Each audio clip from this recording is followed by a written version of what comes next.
अस्सलामु अलैकुम रहमतुल्लाहि व बरकातुहू। एक ज़रूरी मसला कि क़ुरबानी किन लोगों पर वाजिब होती है, ये इतना अहम मसला है कि जो अक्सर हमारे मुसलमान भाई को मालूम नहीं होता है। जब मालूम नहीं होता है ये मसला, तो अब उसको पता ही नहीं है, इल्म ही नहीं है कि मुझ पर क़ुरबानी वाजिब है या नहीं है।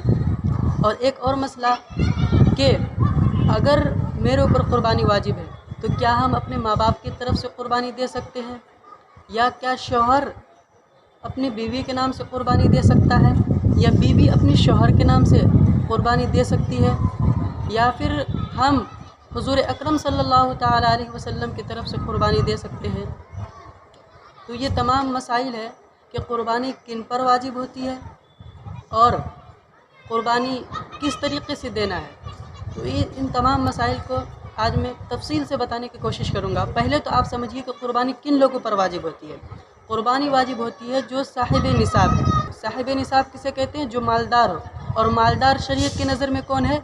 मालदार शरीयत की नज़र में हर वो शख्स है जिसके पास 52.5 तोला चांदी या 52.5 तोला चांदी के बक़दर अमाउंट हो, चाहे वो सोने की शक्ल में हो, चाहे वो चांदी की शक्ल में हो, चाहे वो सोने चांदी से बनी हुई किसी चीज़ की शक्ल में हो, या वो कैश हो आपके पास में, या वो बैंक में हो, या ज़रूरत से ज़्यादा कोई सामान हो आपके पास। मसलन ज़रूरत से सामान से मुराद क्या है कि मसलन एक घर तो आपके रहने के लिए है, लेकिन और भी ज़ायद घर है जो आप उसमें रहते नहीं, बस आपने उसे ऐसे ही ख़रीद लिया है, उस घर को ऐसे ही बना के रखा हुआ है वो घर। और ऐसे चीज़ जो बिजनेस के पर्पज़ से आपके पास हो, बिजनेस का मटेरियल हो, जो आप उससे बिजनेस करते हो अपना, तो इन पांचों चीज़ों को देखा जाएगा। अगर इन पांचों चीज़ों को, सोना, चांदी, कैश या बैंक बैलेंस, चाहे आपके पास में वो पैसा हो या वो पैसा आपके बैंक में जमा हो, ठीक, और जो चीज़ें आपसे ज़रूरत से ज़्यादा हो आपके पास में, या जो चीज़ें आपने बिजनेस के लिए ख़रीदा हो, बिजनेस करने के लिए, तो उन चीज़ों को, इन तमाम चीज़ों को जोड़ा जाएगा।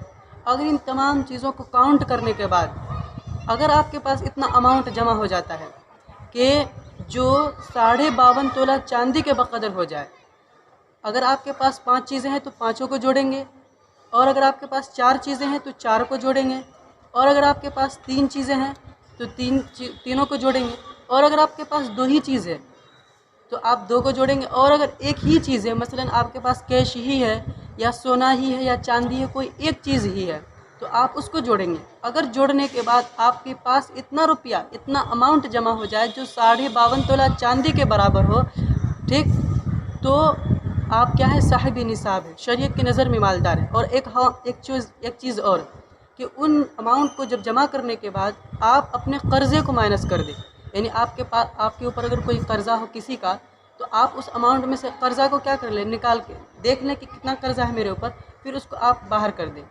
फिर उन कर्ज़े को हटाने के बाद आप देखिए अब आपके पास कितना अमाउंट जमा है। अगर आपके पास है इतना अमाउंट जो निसाब को पहुंचता है, कि आपके पास इतना अमाउंट है जो 52.5 तोला चांदी आप ख़रीद सकते हैं, तो फिर आप साहिब निसाब है, आप पर क़ुरबानी वाजिब है। ये तो एक मसला हो गया क़ुरबानी किस पर वाजिब है। और क्या अगर मुझ पर क़ुरबानी वाजिब है, किसी शख्स पर क़ुरबानी वाजिब है, तो क्या वो अपने माँ बाप की तरफ से क़ुरबानी दे सकता है, या शौहर अपनी बीवी के नाम से क़ुरबानी दे सकता है, या बीवी अपने शौहर के नाम से क़ुरबानी दे सकता है, या हम हमारे प्यारे नबी सल्लल्लाहु ताला अलैहि वसल्लम की तरफ से क़ुरबानी दे सकते हैं? इस चीज़ को समझिए। देखिए, क़ुरबानी एक इबादत है। क्या है? एक इबादत है। और नबी अकरम सल्लल्लाहु ताला अलैहि वसल्लम, हमारे प्यारे नबी सल्लल्लाहु ताला अलैहि वसल्लम ने अपनी प्यारी ज़ुबान से इरशाद फरमाया कि क़ुरबानी के दिनों में अल्लाह ताला के नज़दीक क़ुरबानी से ज़्यादा बेहतर और महबूब और पसंदीदा अमल कुछ भी नहीं है। अगर कोई शख्स पूरे दिन क़ुरआन की तिलावत करता रहे, पूरे दिन क़ुरबानी के अय्याम में, क़ुरबानी के दिनों में इबादत में मशगूल रहे, नफली नमाज़ों में मशगूल रहे, तो फिर भी क़ुरबानी के दिन अल्लाह ताला के नज़दीक क़ुरबानी से ज़्यादा महबूब और पसंदीदा अमल कुछ भी नहीं है। इस चीज़ को समझ लें। और देखिए, क़ुरबानी जिन लोगों पर वाजिब है, जिन पर वाजिब है, तो उनको क़ुरबानी देनी पड़ेगी। मसलन अगर मुझ पर क़ुरबानी वाजिब है तो मैं अपने नाम से क़ुरबानी दूंगा। ऐसा नहीं है कि मैं अपने बीवी के नाम से दूंगा तो फिर भी मुझ पर क़ुरबानी वाजिब रहेगी। हाँ, अगर मियाँ बीवी में से बीवी भी साहिब निसाब है और शौहर भी साहिब निसाब है, تو بیوی کو اپنی طرف سے الگ قربانی کرنے پڑے گا اور شوہر اپنی طرف سے الگ سے قربانی کرے گا. ہاں، اور اگر ماں باپ صاحب نصاب نہیں ہے، اولاد صاحب نصاب ہے، تو اولاد کو مطلب کہ قربانی کرنا پڑے گا. ایسا نہیں ہے کہ وہ اپنی ماں باپ کی طرف سے کرے گا قربانی تو ہو جائے گا. بلکہ دیکھیے قربانی کا مسئلہ یہ ہے کہ قربانی جن لوگوں پر واجب ہوتی ہے، گھر میں اگر 5 لوگ ہیں مان لیجئے، ٹھیک، تو 5 لوگ میں اگر 5 لوگ صاحب نصاب ہے تو 5 لوگ کو الگ الگ اپنے نام سے قربانی کرنا پڑے گا، تب جا کے وہ کیا ہوگا، قربانی ہو پائے گا. ایسا نہیں ہے کہ اگر 5 لوگ صاحب نصاب ہے، میاں بیوی میں شوہر اور بیوی دونوں صاحب نصاب ہے، اور دونوں نے کیا کیا، کوئی ایک جانور لایا اور اسے قربانی کر دیا دونوں کے نام سے، تو ایسا نہیں ہے. ہاں، اگر آپ بڑے جانور میں حصہ لے سکتے ہیں وہ الگ مسئلہ ہے، لیکن اگر جانور چھوٹا ہو تو پھر بہتر یہ ہے، بلکہ یہی بات ہے کہ قربانی اپنے نام سے الگ دے. اور ہاں، ایسا نہیں ہے کہ اگر قربانی جن لوگوں پر واجب ہے تو وہ جا کے بازار سے الگ الگ مطلب کہ جانور خرید کے لائے گا، الگ الگ کرے گا، ایسی بات نہیں ہے.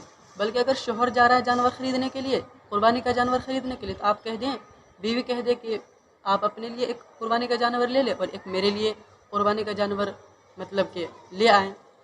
تو شوہر الگ سے جانور خرید کے اپنی بیوی کے نام سے وہ دے سکتا ہے قربانی. ہاں، اپنی طرف سے بھی دے گا اگر وہ صاحب نصاب ہے، اور بیوی کی طرف سے بھی کر سکتا ہے اگر بیوی کہہ دے. اور اسی طریقے سے اگر ماں باپ بھی صاحب نصاب ہے، اولاد بھی صاحب نصاب ہے، یا ماں باپ صاحب نصاب ہے، اولاد صاحب نصاب نہیں ہے، ٹھیک، تو کیا کرے گا، تو اولاد اپنی ماں باپ کی طرف سے قربانی دے سکتا ہے، اپنی ماں باپ کی طرف سے، چونکہ وہ صاحب نصاب نہیں ہے لیکن اس کا ماں باپ کیا ہے، صاحب نصاب ہے، تو وہ اس کی طرف سے قربانی دے سکتا ہے. لیکن ہاں، اگر اولاد کے اوپر بھی قربانی کیا ہے، واجب ہے، صاحب نصاب ہے وہ، تو اولاد کو اپنی طرف سے ایک الگ جانور قربانی کرنا پڑے گا اور اپنے ماں باپ کی طرف سے الگ قربانی کرنا پڑے گا. مطلب کہنے کا مطلب یہ ہے کہ جن لوگوں پر بھی قربانی واجب ہے سب اپنی طرف سے الگ الگ قربانی کرے گا. اگر 5 لوگ صاحب نصاب ہے تو 5 کو اپنی طرف سے الگ الگ قربانی کرنا پڑے گا، تب جا کے قربانی ہوگا. ایسا نہیں ہے کہ کسی جانور میں مطلب کہ کسی جانور کو اٹھا لائے بازار سے، خرید لائے اور 5 اپنے نام سے قربانی کر دیے تو ہو جائے گا، ایسا نہیں ہے. تو یہ 2 چیزیں تھی کہ قربانی کن لوگوں پر واجب ہوتی ہے. دیکھیے یہ مسئلہ ایسا ہے جو اکثر مسلمان کو پتہ نہیں ہوتا ہے، اور علم نہ ہونے کی وجہ سے ہم سے بہت بڑا گناہ ہو جاتا ہے. ہاں، کیونکہ جب ہمیں قربانی کے بارے میں پتہ ہی نہیں ہوگا کہ قربانی میرے اوپر واجب ہے یا نہیں ہے، تو جب ہمارا من چاہے گا تو ہم قربانی دے دیں گے، اور جب ہمارا من نہیں چاہے گا تو قربانی نہیں دیں گے. ہاں، تو من کے اوپر قربانی دینا نہیں ہے، بلکہ صاحب نصاب جو ہے ان کے اوپر قربانی واجب ہے. یہ مسئلہ ہے.